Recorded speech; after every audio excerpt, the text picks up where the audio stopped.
Does your age attract, or does it actually repel? It's a heavy question, right? But it's one that completely haunts a massive number of men over 40 who find themselves re-entering the modern dating market. You know the drill. Society constantly tells you to demonstrate your maturity, show off your life experience, and just project confidence. But the source material we're unpacking today makes a pretty brutal observation. If you actually have to try and demonstrate something, it usually means you don't really have it. Welcome to this explainer. Today, we're breaking down the deeply psychological and honestly sometimes uncomfortable dynamics of the modern seduction market for older men. Okay, let's dive straight into the truth about your age. We're stripping away all that generic, superficial dating advice to look at the raw reality. Our source makes a compelling argument.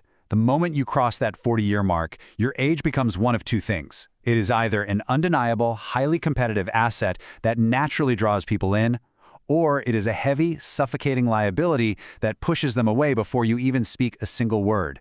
And here's the kicker. The difference between those two realities has absolutely nothing to do with what you probably think it does.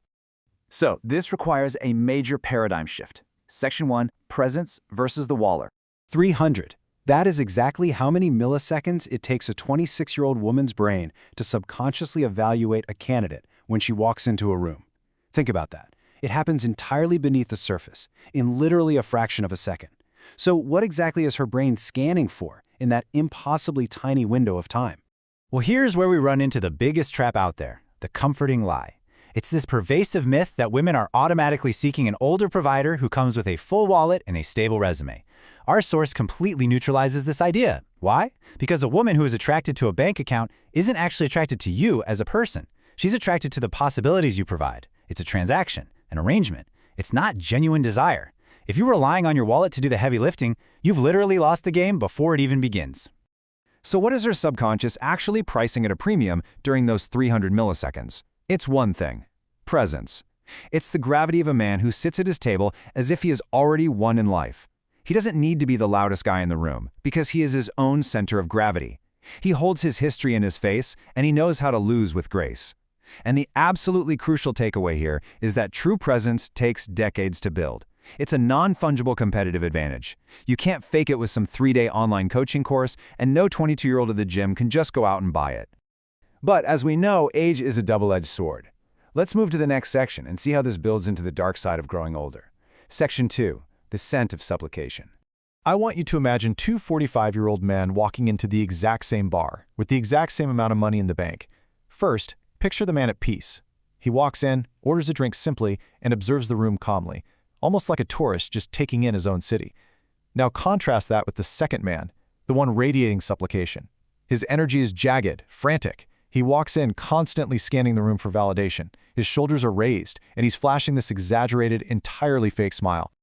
The visual cues of that desperation are honestly painful to watch. He's seeking approval from the waiter. He's pretending to be incredibly busy swiping on a blank phone, only looking up to aggressively stare when a woman walks by.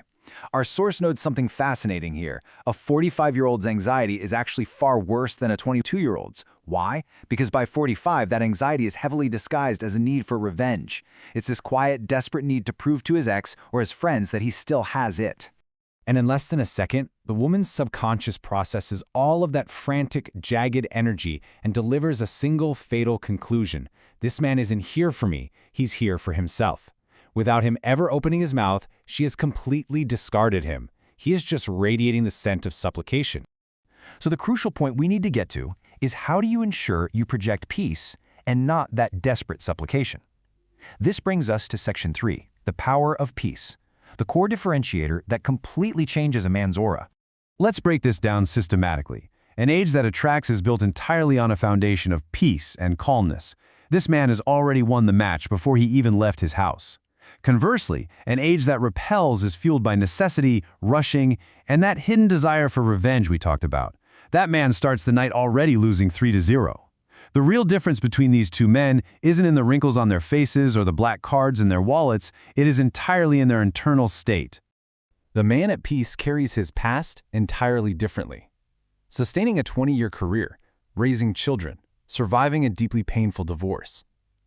Our source frames these things not as heavy, toxic baggage that drags you down, but as medals of a lived life. They give you a real, tangible weight and substance. When you truly own them, They naturally project this unshakable calmness. You walk with it, you speak with it, you look with it.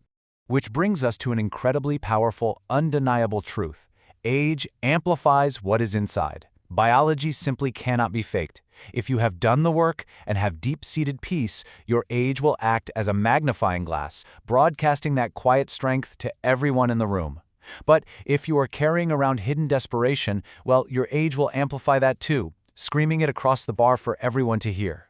This shifts us into the most uncomfortable, but absolutely necessary, realization of this entire explainer. Let's move to Section 4, the root of desire. We really need to analyze the deep psychological motives behind why you are dating in the first place. Sometimes, obsession is a symptom. It's a harsh reality to face. The intense, almost compulsive pursuit of much younger women is very often not actual desire at all. According to the analysis, it is frequently just a symptom of a broken ego. It's the desperate need for a young woman to certify that you, as a man, are still valid. Let's deconstruct this using what we could call the DiCaprio effect. Take genuine desire. Look, there is absolutely nothing wrong with being attracted to a 25-year-old, provided the motor driving that attraction is authentic. Like DiCaprio, doing it simply because he genuinely wants to and, well, he can. But then look at the symptom side of things. If your motor is secretly an attempt to prove your worth to an ex-wife or to quiet your own raging insecurities, you aren't actually looking for a partner. You're looking for a medal to restore your self-esteem. And believe me, women can smell that hidden agenda instantly. So how do we actually fix the motive? It all starts with one absolute truth. Before you can ever learn to attract a woman, you must first learn to not need her.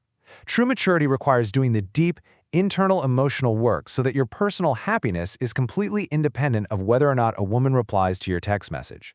Achieving this requires a total internal reorganization, and our source lays it out in a few exact steps. Step 1, stop talking about your ex. Just stop. Step 2, actually do the emotional work and let yourself heal. Step 3, consciously detach your happiness from external validation.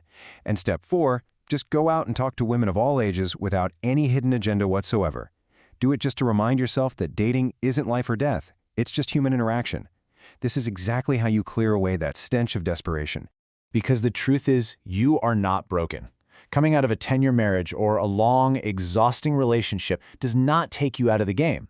It's actually the exact opposite. It gives you a rich, complex history that no 22-year-old could ever possibly buy. Your past is your absolute greatest asset, but only as long as you stop rowing against yourself. But you have to actually step back onto the field. The source leaves us with this heavy, undeniable warning. Inaction at 45 generates a regret that weighs 1,000 times more than rejection. You have to move, you have to create momentum, but you have to make sure you're doing it from a place of genuine peace. So, I'll leave you with this final, provocative thought to chew on. When you step into a room, what does your history amplify? Does it broadcast a quiet, unshakable peace, or does it scream desperation? Because the answer to that question dictates absolutely everything. Take a moment to really reflect on your own internal state and let that guide your next move. Thanks for joining me on this explainer. It's been a deep one. See you next time.